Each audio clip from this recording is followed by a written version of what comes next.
जैसे आपको प्रथम मंत्र दिया जाता है,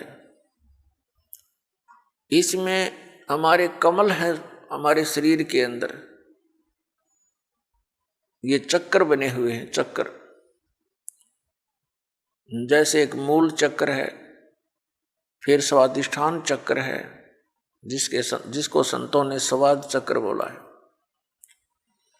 और फिर नाभि चक्र है। नाभि कमल भी कहते हैं, मूल कमल भी कहते हैं, अधिष्ठान कमल भी कहते हैं। चक्कर कहो कमल कहो, संतों ने उसे कमल बोला है, योगियों ने चक्र बोला है। फिर हृदय कमल यानी हृदय चक्र है, फिर कंठ कमल है यानी कंठ वाला चक्र है, और फिर त्रिकुटी कमल है। तो इस प्रकार हमारे शरीर में ये जितने भी कमल चक्र हैं, इन पे एक एक देवता का आधिपत्य है। मूल चक्र के ऊपर, मूल कमल के ऊपर गणेश जी का बैरियर है। ये समझ लो, ये बैरियर है। अपने हम निज धाम जाना है, ये बैरियर है। प्रथम बैरियर है मूल कमल, और दूसरा बैरियर है स्वाधिष्ठान कमल यानी चक्र, स्वाद चक्र, और तीसरा बैरियर है ये नाभि चक्र, नाभि कमल।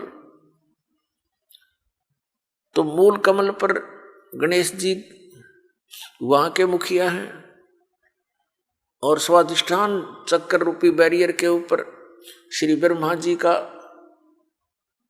राज्य है, सत्ता है, और नाभि कमल पर विष्णु जी और लक्ष्मी जी, ये इनके साथ ही है। तो परिवार है इनका। ब्रह्मा जी के साथ उनकी पत्नी सावित्री है, और फिर हृदय कमल पर भगवान शिव और पार्वती यहाँ के ये अधिकारी हैं, और कंठ कमल में श्री दुर्गा जी।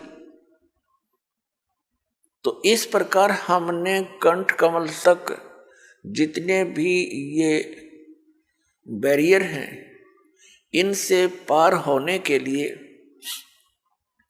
आपको ये मंत्र दे रखे हैं, प्रथम मंत्र।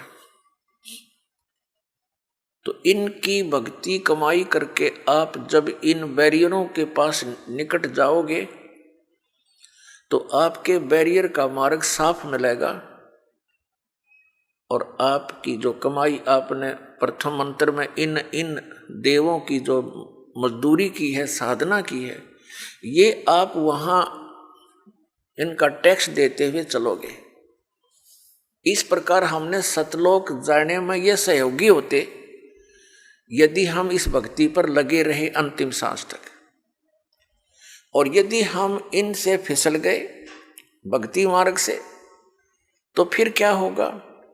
आप जी ने जो गणेश जी की के सत्र की साधना मंत्र जाप किया, जो आपको दिया जाता है, तो उस कमाई को आप श्री गणेश जी के लोक में प्राप्त करोगे, वहां गण बन जाओगे। और जब आपके इस मंत्र की कमाई खत्म हो जाएगी उस लोक में, उसके बाद आप फिर श्री ब्रह्मा जी के लोक में जाओगे, क्योंकि आपने वो भी नाम जाप कर रखा है, उसकी कमाई बहुत घनी बनी हुई है। तो वहां आप अपनी पूंजी को नष्ट करोगे देवता बनकर। उसके बाद फिर आप जाओगे श्री विष्णु जी के लोक में, क्योंकि उस नाम की भी जाप की कमाई आपने कर रखी है। और फिर वहां आपके उस नाम की जाप की कमाई समाप्त हो जाएगी, भक्ति कमाई, वो धन, तो आपको फिर वहां से निकाल दिया जाएगा। फिर आप भगवान शिव के लोक में जाओगे, और इसी प्रकार वहां भी आपके पुण्य समाप्त होने पर, भक्ति के इस जो भगवान शंकर के सत्र का नाम आपको दे रखा है, उसकी कमाई नष्ट होने पर, समाप्त होने पर, फिर आप दुर्गा जी के लोक में जाओगे,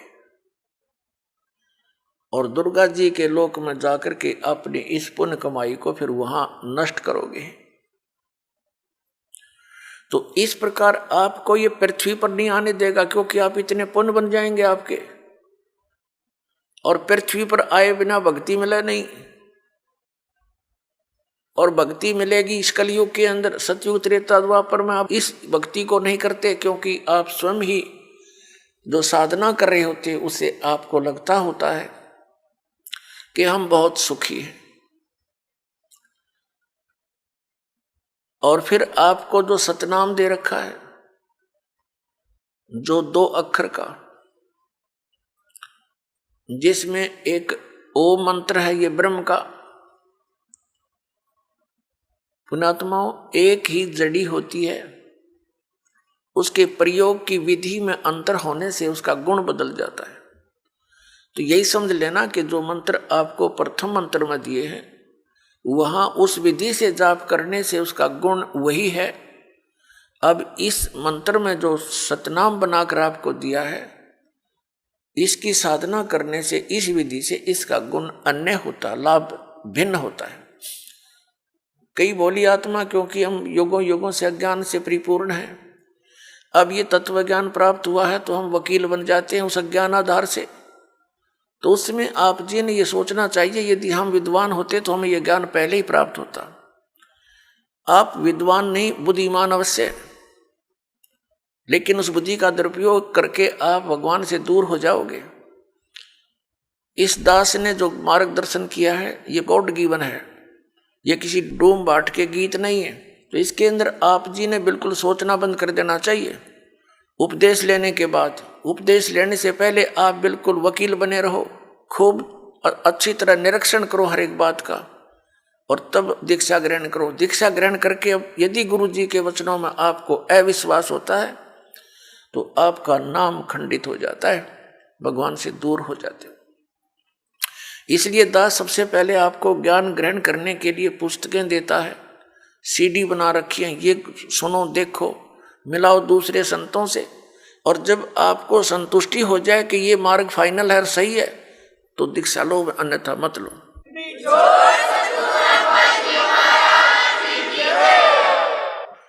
तो जो दास फिर आपको जो भी ज्ञान दे, आप एक अच्छे विद्यार्थी की तरह निसंशय होकर सुनो, श्रद्धा से सुनो।